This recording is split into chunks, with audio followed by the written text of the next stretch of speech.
Ethan Collins had always felt a magnetic pull toward his village, though he hadn't visited in years.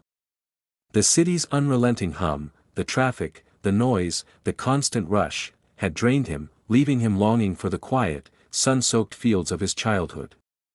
As he drove along the winding country roads, memories of dusty paths and wooden fences returned like an old, comforting song.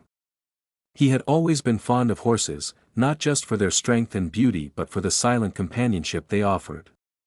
There was an honesty to them, a way of communicating without words, that humans rarely matched. The village looked almost frozen in time. Narrow lanes curved past stone cottages with blooming gardens, and smoke lazily spiraled from chimneys. Ethan's heart quickened as he approached his cousin Daniel's estate, a modest but proud property at the edge of the village. Daniel had stayed here, tending to horses and maintaining the family tradition, while Ethan had chased careers and city lights. Pulling up near the stable, Ethan's breath caught. There, standing like a silent sentinel in the morning light, was a horse unlike any he had ever seen.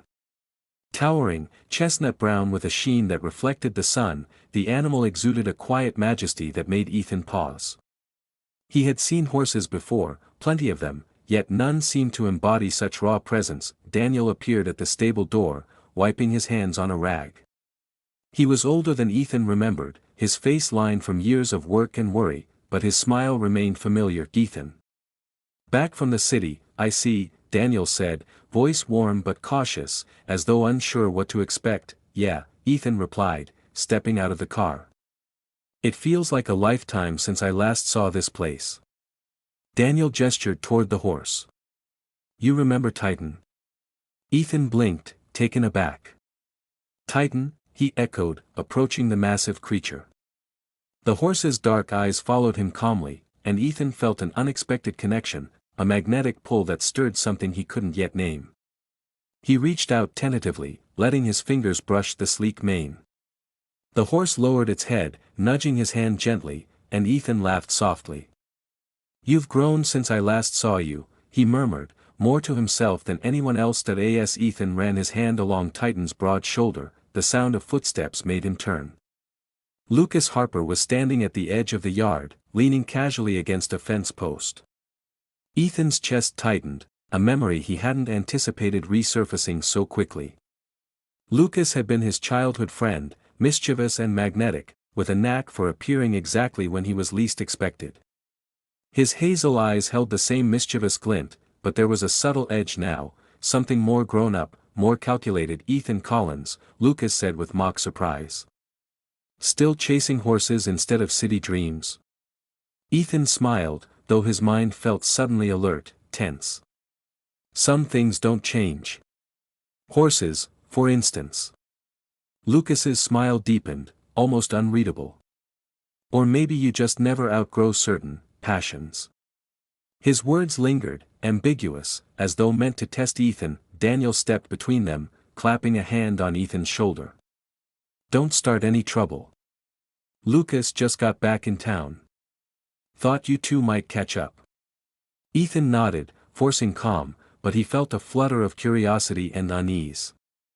Lucas had returned without warning, and there was something in the way he observed Ethan, a quiet intensity that suggested secrets or intentions hidden behind that familiar grin. Later, they found themselves walking along the edge of the fields, Titan following lazily behind. Ethan couldn't help but compare Lucas to the horse, in a way, both commanding attention without demanding it, both capable of sudden energy and sudden stillness. As they walked, Lucas spoke of trivial matters at first, childhood memories, village gossip, even Daniel's stubborn habits.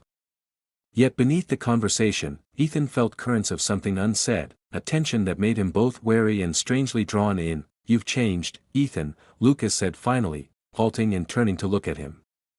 Not just grown up, changed. Different. There's something in you now I didn't expect. Ethan swallowed, unsure how to answer. There was truth in Lucas's observation. Years in the city had shaped him, exposed him to experiences he rarely shared with anyone. Yet this statement stirred an unexpected awareness of himself, an awareness of feelings he had not fully acknowledged. They arrived at the stable as the sun began its slow descent, casting long shadows across the yard. Titan shifted his massive body, snorting softly, sensing the subtle tension between the two men. Ethan ran his hand along the horse again, grounding himself. "Care to ride?" Lucas asked suddenly, gesturing toward one of the smaller horses tethered nearby. The question seemed innocent enough, but Ethan felt the weight behind it, the unspoken challenge, the invitation to step closer into Lucas's orbit. Ethan hesitated, then nodded. "Sure. Why not?" As they mounted and guided the horses into the open fields, the air carried the scent of earth, hay, and freedom. The rhythm of the horses' hooves against the dirt, the wind brushing past, created a strange intimacy.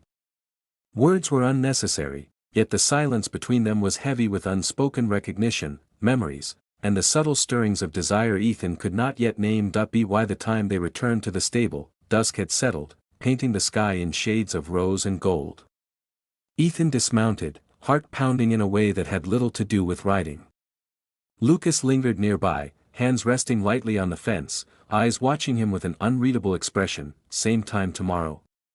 Lucas asked, casual, but Ethan sensed a challenge in his tone, a silent pull that promised complication, intrigue, and perhaps, danger. Ethan forced a smile, brushing dirt from his jeans. "We'll see." As he walked toward the house, the last rays of sunlight catching Titan's glistening coat, Ethan felt a mixture of anticipation and unease. Something had shifted today, though he could not yet place what. The village, the horse, Lucas's unexpected presence, it was as if a door had been unlocked, revealing corridors he had long avoided exploring. And somewhere deep inside, he knew that returning to this place would change everything.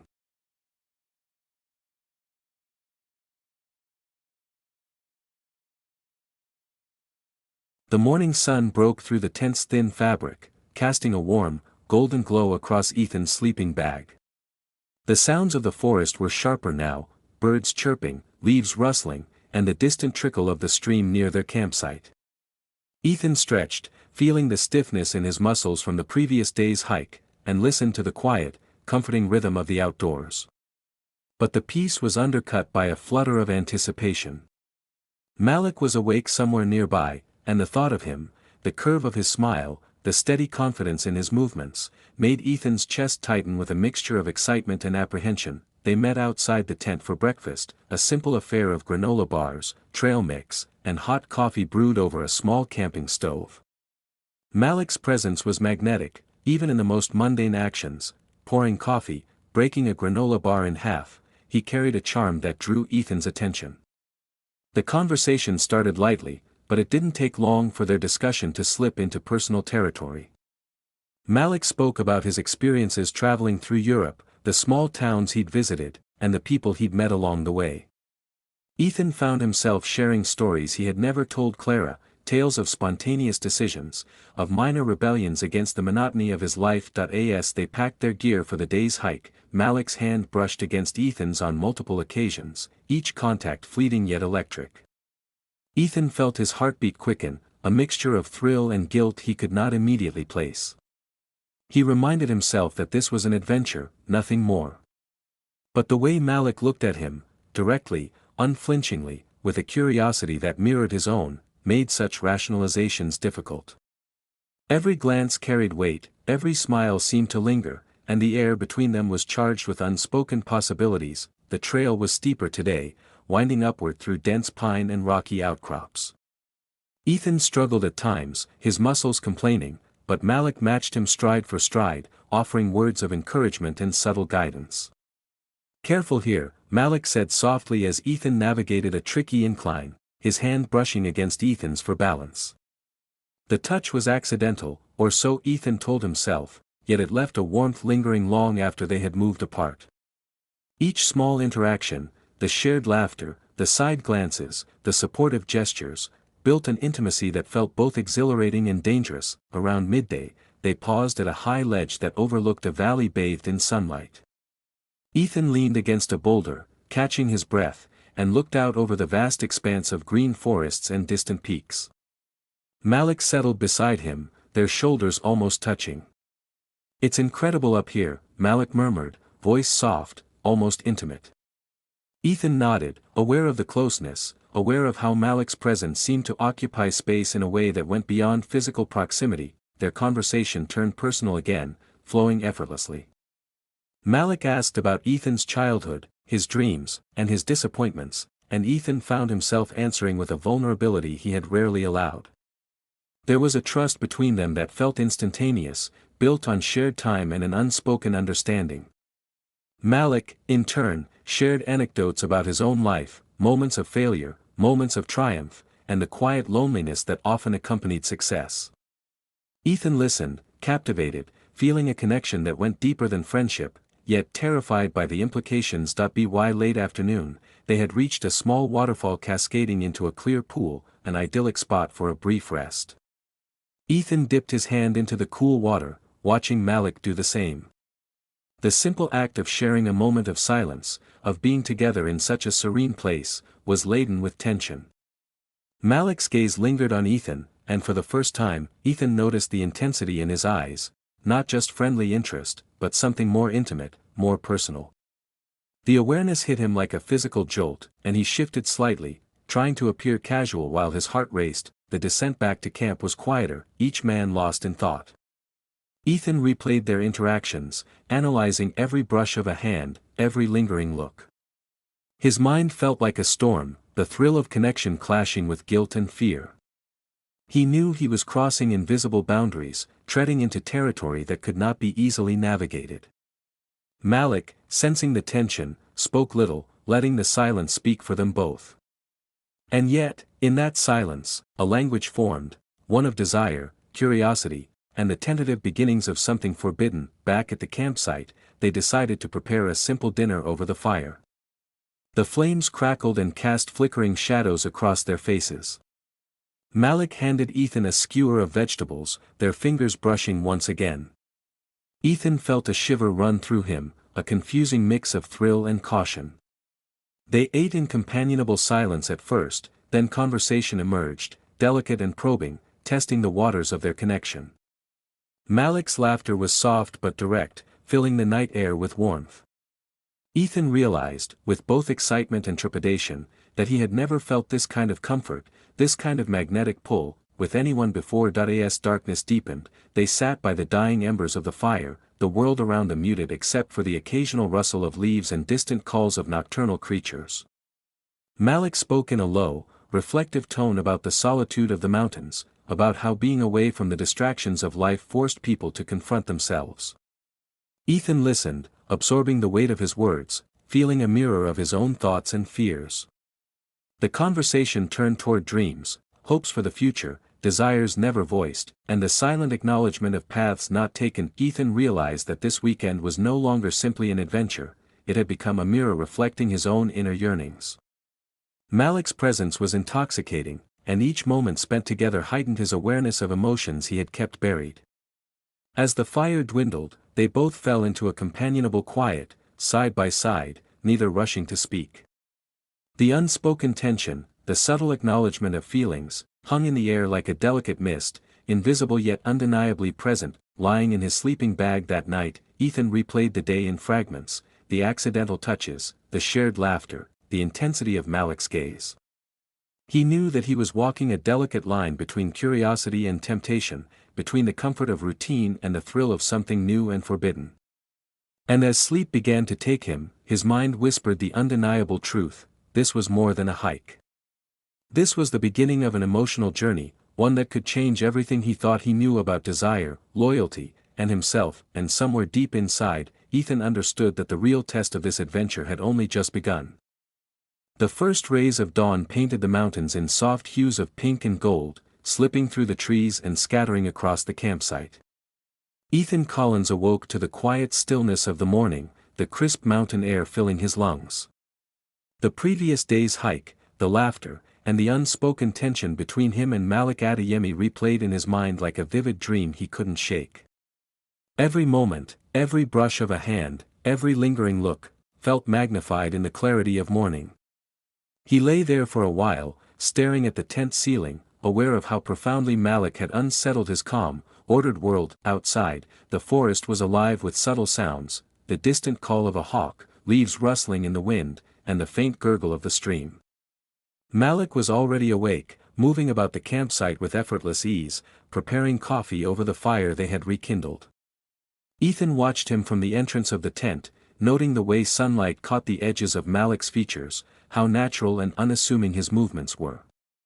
The sight stirred something deep within Ethan, a mix of admiration, desire, and the gnawing weight of guilt he had been trying to suppress. Breakfast was a quiet affair, shared over steaming mugs of coffee and slightly burnt toast. Conversation came in small bursts, polite and surface level at first. But the unspoken tension between them was palpable, simmering beneath every glance and fleeting touch. Malik handed Ethan a piece of fruit, their fingers brushing deliberately this time, a subtle acknowledgement of the growing connection neither wanted to ignore. Ethan felt a warmth that contrasted sharply with the cool mountain air, a reminder that boundaries were shifting, and that he could no longer deny the truth of his feelings. After breakfast, they set off on a shorter hike to a ridge that promised panoramic views of the valley below. The trail was steep, demanding focus and endurance, yet the physical exertion somehow mirrored the emotional strain Ethan felt. With each step, he was forced to confront the undeniable reality: his feelings for Malik were no longer casual curiosity or fleeting attraction.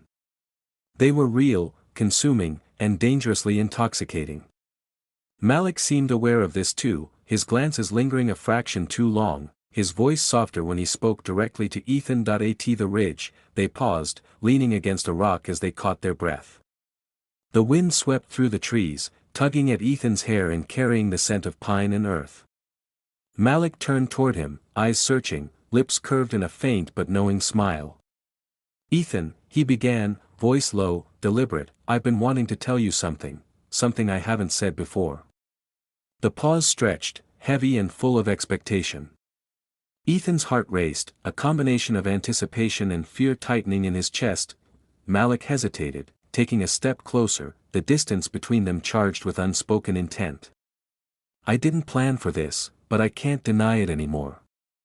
I feel something for you, more than friendship. I've felt it since we started spending time together today, maybe even before that." Ethan's breath caught. His mind raced with guilt, excitement, and confusion. Clara's face flashed in his memory, and he felt the sharp pang of betrayal. Yet beneath it, a part of him ached with longing, the undeniable pull toward Malik too strong to ignore. Ethan struggled to find words, the emotions crashing over him like a wave. "Malik. I don't know what to say," he admitted finally, voice trembling. This is wrong, and yet I can't stop feeling it either." Malik nodded, understanding, his hand brushing lightly against Ethan's shoulder, not invasive, but a silent reassurance that the connection between them was mutual, real, and dangerous in the way that all forbidden things are. They sat together in silence, watching the sun climb higher, illuminating the valleys and forests stretching endlessly before them. In that quiet, Ethan realized that this trip had become more than an adventure, it had become a mirror reflecting desires and truths he had long avoided. Malik's presence, his words, his unwavering gaze, all of it forced Ethan to confront himself in ways he had never anticipated. The moral boundaries he had relied upon now felt fragile, almost irrelevant in the face of such undeniable connection. Descending back to camp, Ethan's mind wrestled with conflicting emotions. He thought of Clara, of the life he had built, and of the person he wanted to be. But he also thought of Malik, the way his presence felt like gravity, pulling him towards something thrilling and terrifying. By the time they returned to the campsite, the tension between them had evolved into something unspoken yet palpable, a mutual acknowledgement that the day's events had changed everything. They packed their gear in a quiet, deliberate rhythm, each movement laden with subtle awareness. Ethan caught Malik's eye several times, the silent communication speaking volumes more than words could. There was an intimacy in the simplicity of their actions, handing each other items, adjusting straps, sharing glances, that made Ethan acutely aware of the delicate line they were walking between friendship and something more. Every moment felt charged, every gesture a reminder of the dangerous, exhilarating tension that now defined their relationship. As they loaded the car, Ethan realized that the mountains had stripped away layers of his life, exposing desires and truths he had long ignored. Malik's smile, casual yet knowing, suggested he felt the same. They exchanged few words, but the ones they did were heavy with meaning. Ethan understood, perhaps for the first time, that some connections defy logic, morality, and expectation. They exist simply, powerfully, and demand recognition. Driving away from the mountains, the landscape rolling past in green and gold, Ethan felt an unfamiliar mix of exhilaration and apprehension. The adventure was over, but the consequences of their connection were only beginning to take shape. He thought of the life he would return to, of Clara, of the routine he had once cherished. And yet, he knew something fundamental had shifted. He could no longer ignore the feelings that Malik had awakened, nor could he pretend that nothing had changed. That night, back in his apartment, Ethan stared out at the city lights, the memory of the mountains vivid in his mind. The adventure had been more than a physical journey, it had been a journey into the depths of desire, self-discovery, and the complexity of human connection. Malik's presence lingered in his thoughts, a magnetic force impossible to resist. And as sleep threatened to take him, Ethan knew that his life, his choices, and his heart had been irrevocably altered. The mountains had taught him that adventure is not only about the terrain one conquers, but also about the boundaries one challenges within oneself. And somewhere deep inside, Ethan understood that the story between him and Malik was far from over. The real journey, the one that tested loyalty, desire, and courage, was only beginning.